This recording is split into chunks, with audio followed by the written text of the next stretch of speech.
Today's lecture will be on Chapter 18, When to Perform Under a Contract and Remedies when Performance has not been rendered.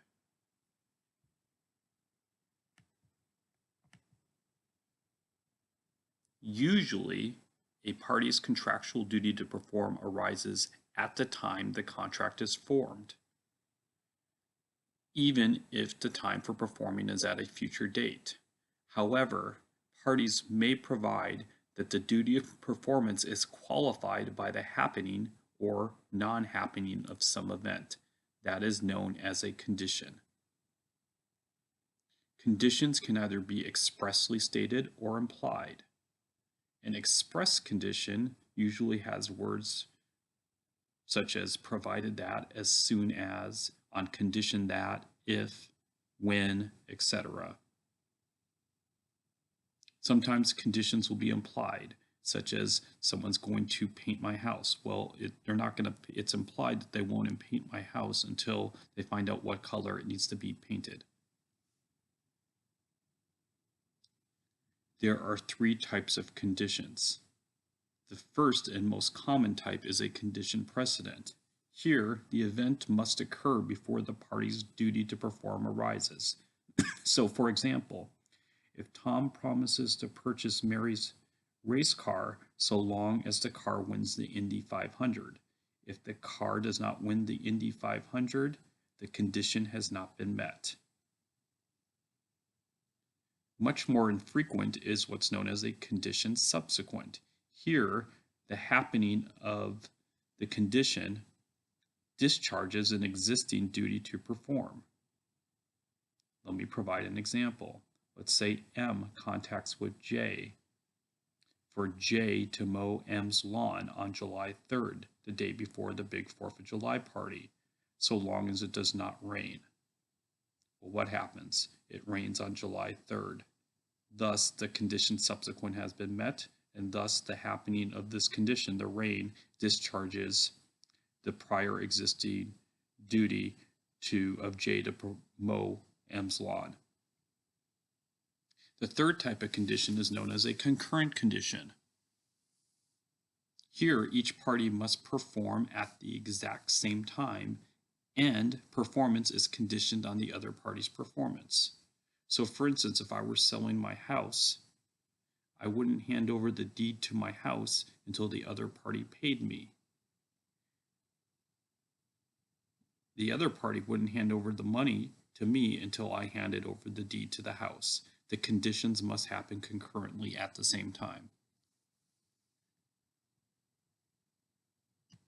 Still looking at performance, we need to look at there are different standards of performance. In essence, the seminal question we're looking at is, did each party to the contract fulfill his or her contractual duties in the promised manner? The first standard we'll look at is what's called complete or satisfactory performance. Here, the duty has been completely and perfectly performed. So when someone paints my house, if they actually paint my house completely and perfectly, then the standard of performance has been met. The party who performed completely thus is entitled to performance in return from the other party. So if someone painted my house completely and perfectly, I then have to completely pay them the amount that's owed. The second standard of performance is known as substantial performance. I want you to write the word breach next to this. Under substantial performance, this is a performance that somehow fails short in a minor respect, but doesn't deprive the promisee of the material bargain for exchange. So as you can see from the slide, a building that deviates just slightly from the specifications here. Here, it's a breach because the performance failed. However, here, that the promisor who substantially performed but was slightly off in the specifications is entitled to the contract price less any damage the other party suffered as a result of the defective performance. So here there's a breach of the contract. However, if someone did 98% of the work and it didn't necessarily deprive the promisee of the bargain for consideration, then should be paid for 98% of the work. The third one here is not just a breach, but a material breach of contract. Here, the performance fails to reach a reasonable degree of perfection. Here, thus, if it's a material breach, here, if the promisor materially breaches, then the promisee, the double E, can back out of the contract, no longer has to perform, and in addition can sue for damages. Under the breach before, the other party couldn't back out, but if it's a material breach, the person who has been hurt can back out of the contract and sue for damages. We also have a material breach when there's what's called an anticipatory breach. This occurs when the OR, the promisor, indicates an intent not to perform his or her contractual duties. So ahead of mowing my lawn, if the person who I contracted to mow my lawn the day before says, I'm not going to mow your lawn, then I can back out as the promisee and sue for damages, because that's not just a breach, it's a material breach.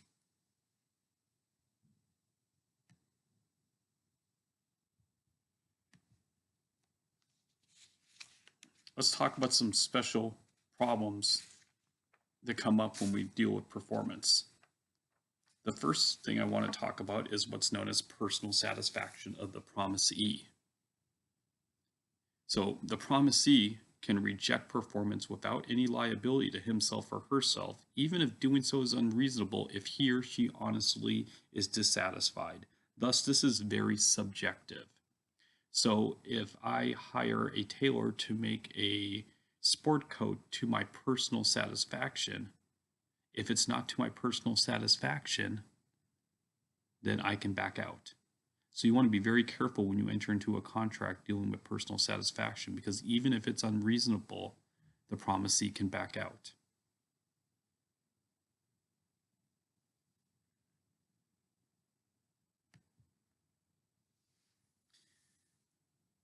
Oftentimes people have excuses for not performing under their contract.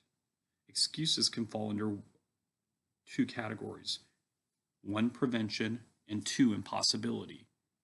A prevention is when a promisee who causes the promisor to fail to perform then cannot complain about the failure. Prevention is never an excuse. So for instance, if I contract with a farmer to buy his or her corn crops, if I don't like the price that he or she is charging, I could have got it at a lower price but didn't, I can't burn down that farmer's corn crops and then say, hey, you breached a contract by not delivering the corn, because what did I do? By burning the farmer's corn crops, I prevented the farmer from performing. Prevention is never an excuse for non-performance. However, impossibility may be an excuse for non-performance. As you can see from the slide, impossibility is where it becomes impossible for the OR, the promisor, to perform his or her contractual duties. Let's look at four types here on the slide. The first type of impossibility that may be an excuse for non-performance is either the someone going insane or dying, especially if it's a personal service contract. So if the person to perform dies or becomes seriously ill, it's impossible for that person to perform, and thus is a valid excuse for non-performance. The second type of impossibility is known as an intervening illegality. We've talked about this before. This is when a law is enacted after the contract formation that makes performance of the contract illegal. Remember when we talked about someone buying my whiskey, but after the offer, but before acceptance here, prohibition is reenacted. That prohibition is an intervening illegality. Third is destruction of the subject matter. This is, again, we've talked about this before. This is when something essential to performance is destroyed through no fault of the promisor. Again, after the offer is made, but before acceptance is given. So if someone wants to buy my house, I make an offer to buy someone to buy my house. Before they accept, the house is burnt down. The the subject matter is destroyed. Fourth is a little bit more controversial.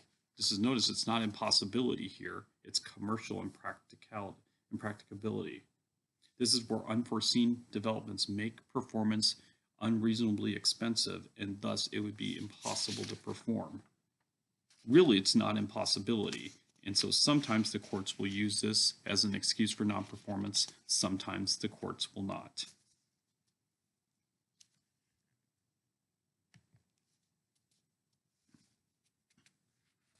Next, let's talk a bit about discharge. Discharge is when parties are released from their contractual obligations.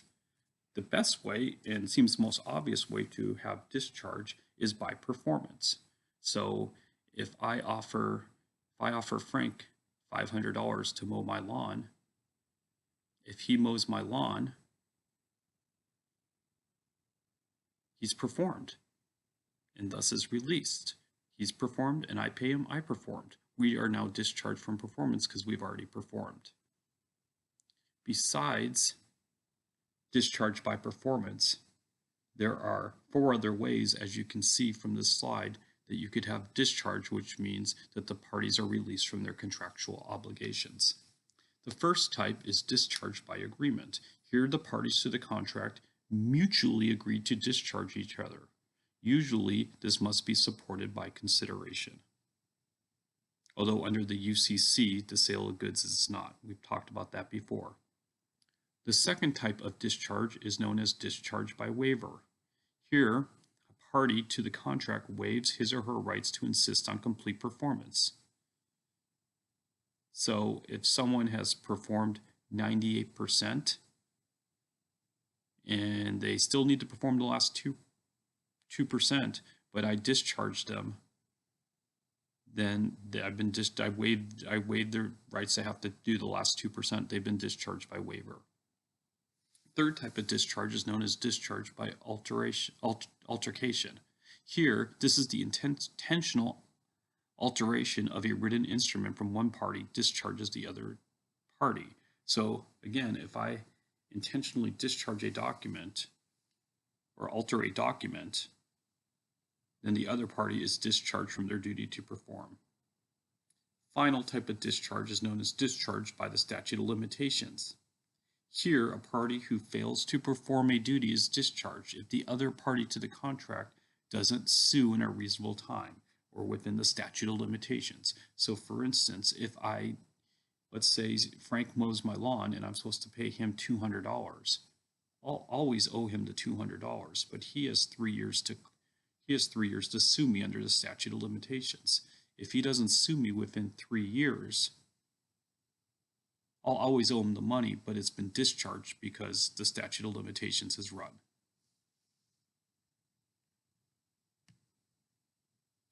So let's move from performance and talk about the second part of today's lecture, known as remedies. So if the other party doesn't perform, and that performance isn't either excused or is discharged, then the other party is owed a remedy for non-performance. In contracts, we want to put the party who was injured via the other party breaching to put he or she back in the same position as if the other party had performed what he or she was supposed to do under the contract.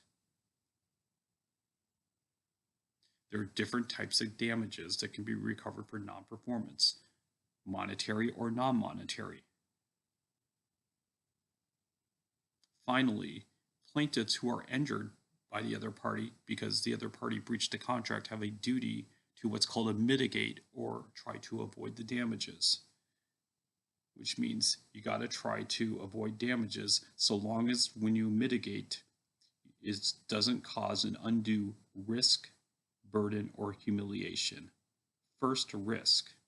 So let's say, for instance, let's say someone fires me and the only other job I can get, I was, let's say, a waiter. And so the only other job I can get, I'm supposed to mitigate my damages by trying to find another job, but the only job I can get is to jump out of a plane.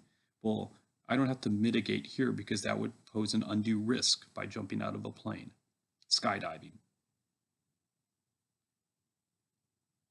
Second way I don't have to mitigate if it'd be an undue burden. So let's say I got fired from my job as a waiter, but the only other job was 500 miles away in Sacramento, California. That would be an undue burden to have to drive 500 miles to my new job.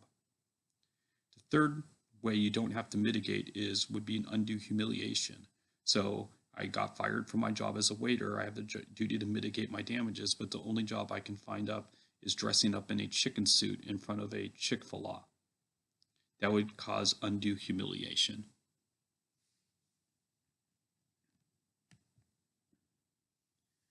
So what are damages in a contract case? Usually, we always look to what's called monetary damages because usually money will solve most problems.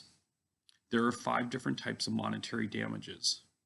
By far, the most prevalent type is what's called compensatory damages, and that's the party to the contract sues for his or her actual losses, which means had the contract been performed, this is what the person would have gotten. So usually it's compensatory damages is the loss of the value of the promised performance. So if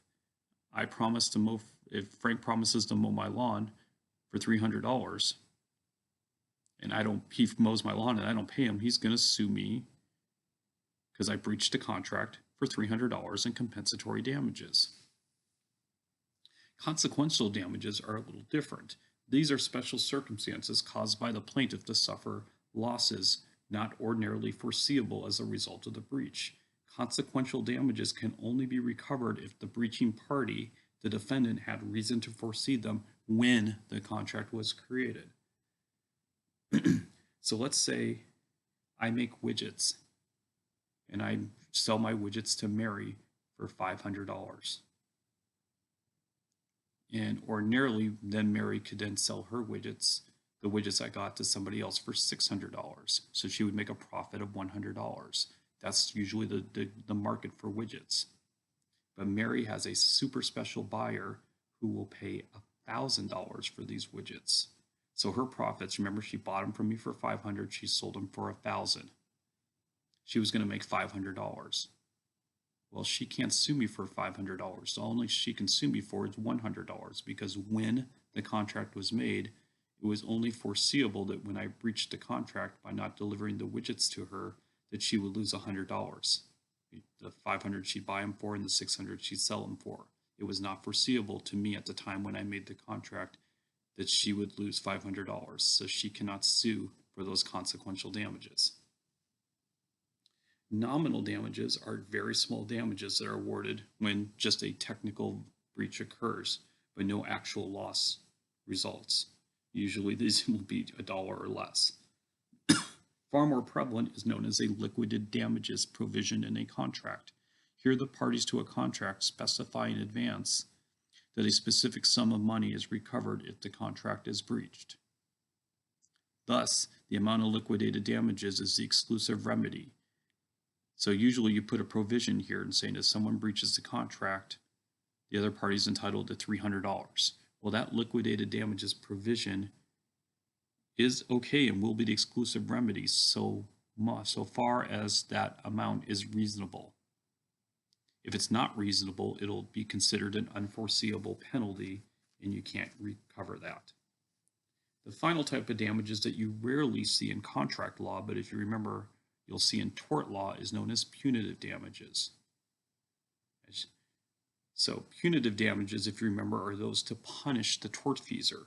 Well, since this is not tort but contracts, this is not ordinarily recoverable in breach of contract unless there's extreme circumstances that justify punishing the defendant in a breach of contract case.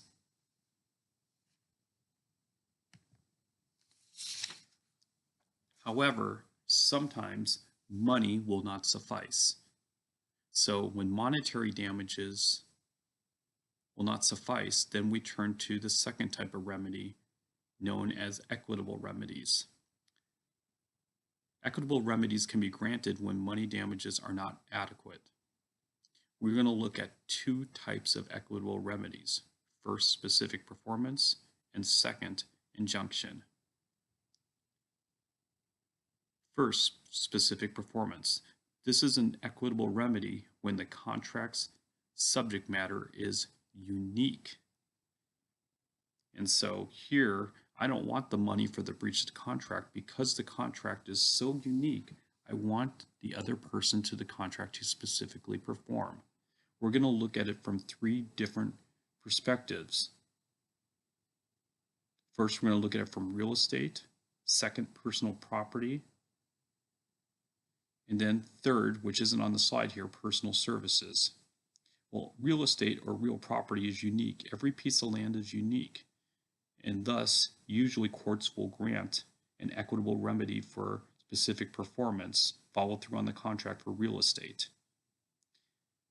However, personal property is not unique. And thus, unless it's something sort of one-off item, such as a piece of antique or work of art, the general rule is that courts will not grant specific performance for personal property.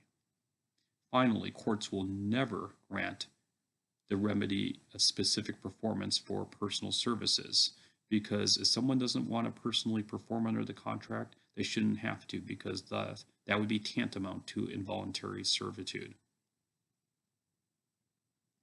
The second type of equitable remedy is known as an injunction. Here is a court order to either do a certain act, which is known as a mandatory injunction, or to order someone from refrain from doing a certain act, which is known as a prohibitory injunction. So an injunction is appropriate when a breach could produce an irreparable injury. You cannot use this for personal services.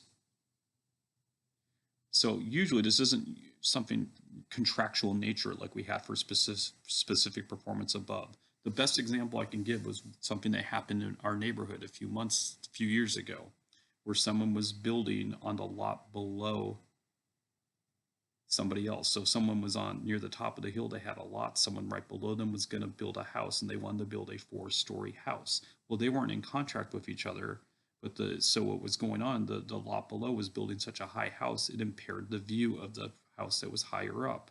And so they went to court, and money wasn't going to bring back the view. So the court went to get what's called a prohibitory injunction here, to refrain from someone building a house too high.